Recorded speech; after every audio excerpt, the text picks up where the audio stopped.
YouTube channel में आप सबों का स्वागत है। अब हम लोग पढ़ेंगे अब्दुल रहीम खान खाना की दोहावली का 96वां दोहा। दोहा है, तरुवर फल नहीं खात है, सरवर पियहि न पान, कही रहीम पर काजहिता, संपत्ति संचहि सुजान रहीमा, संपत्ति संचहि सुजान।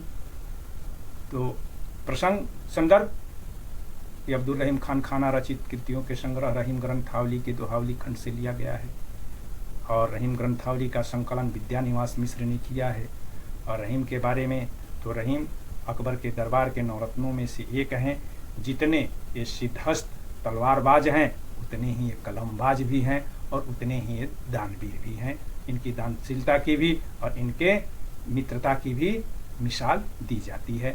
और प्रसंग है कि जो है ये बताते हैं कि महानता द्रव्य के या संपत्ति के संग्रह में नहीं है, महानता किसमें है कि उस संपत्ति को जरूरतमंदों तक पहुंचाने में है। अर्थात इसमें परोपकार के महत्व को उन्होंने बताया है। अब इसमें जो है शब्द है तो तरुवर का मतलब होता है पेड़ वृक्ष, फल, फल न जान रहे हैं, नहीं खाता है माने खाता है। सरोवर का मतलब सरोवर यानी कि तालाब, पिया ही न पान, पान यानी कि पानी। और कही रहीम परकाज, परकाज यानी कि पराये के कार्य यानी कि परोपकार। हित का मतलब भलाई और संपत्ति संचय माने संचय और सुजान माने ज्ञानी।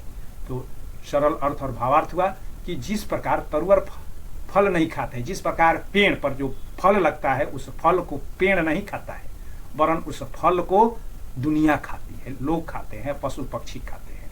और सरोवर पियहि न पान, और सरोवर यानी कि तालाब भी, झील अपने ही जल का स्वयं पान नहीं करता है।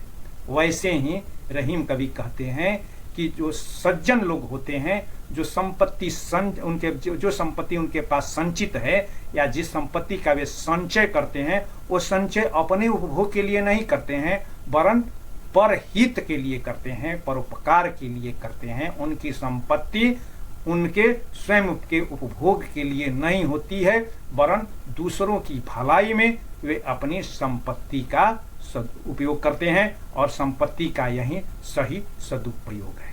भाषा सरल है, सहज है, सधी हुई और सटीक भाषा है, स्वाभाविक भाषा है, लालित्यपूर्ण भाषा है, गंभीर भावों से भरी हुई भाषा है और इसमें संगीत तत्वों का भी भरपूर दर्शन होता है। इसीलिए इनके दोहे भारतवर्ष में हिंदी भाषी ही नहीं वरन पूरे देश में सबसे अधिक गाए जाने वाले दोहे हैं।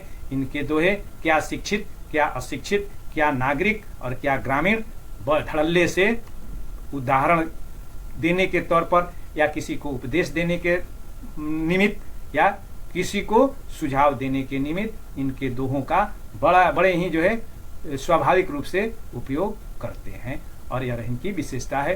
तो और छंद तो इसमें भी वहीं जो है 24 मात्राएं होंगी, गिनेंगे तो वहीं 24 मात्राएं मिलेगी।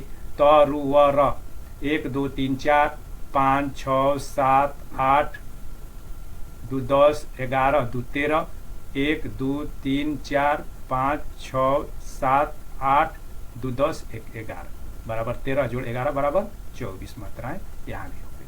अब अलंकार तो बताया हूँ कि जो है उदाहरण के द्वारा जब समझाया जा रहा है तो वहाँ पर काव्यलिंग और दृष्टांत अलंकार होता है।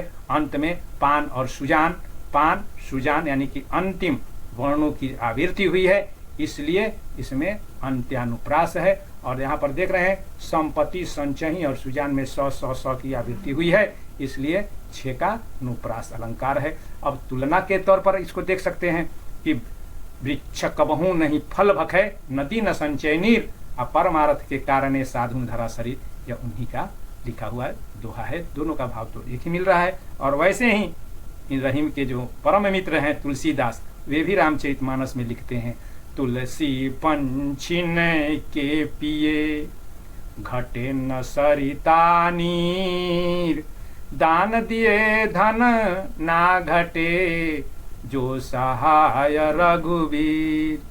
तो मूल रूप से यही इस दोहे का अर्थ और उसकी व्याख्या है। अगर कोई दिक्कत हो तो फ़ोन कीजिएगा। इसको लाइक शेयर और सब्सक्राइब भी करना है।